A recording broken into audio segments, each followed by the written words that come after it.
À la suite de la campagne de déclaration des revenus de 2022, le fisc va émettre des avis d'imposition. En fonction des prélèvements à la source déjà opérés dans l'année, certains contribuables percevront un remboursement d'impôt, quand d'autres devront acquitter un complément d'imposition. Pour que ces sommes puissent être versées ou prélevées directement sur le compte bancaire des personnes concernées, celles-ci sont invitées à vérifier que ce compte bancaire est bien connu du fisc. Sinon, elles doivent corriger leurs coordonnées bancaires en se connectant sur leur espace personnel sur impôts.gouv.fr.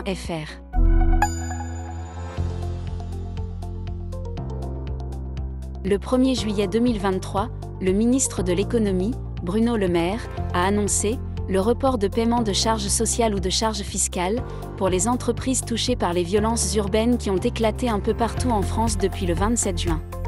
L'URSSAF détaille, pour le volet social, les solutions proposées aux employeurs et travailleurs indépendants concernés, en assurant un traitement prioritaire de leurs demandes.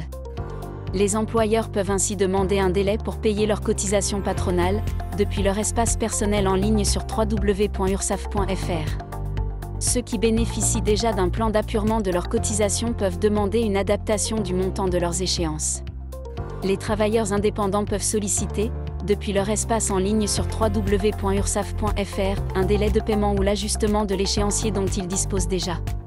Les URSSAF sont aussi joignables par téléphone au 3957 pour les employeurs et au 3698 pour les travailleurs indépendants.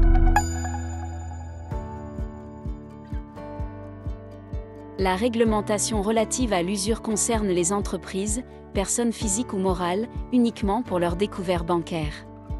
Pour le troisième trimestre 2023, le seuil de l'usure applicable aux découverts accordés aux entreprises est fixé à 17,33%.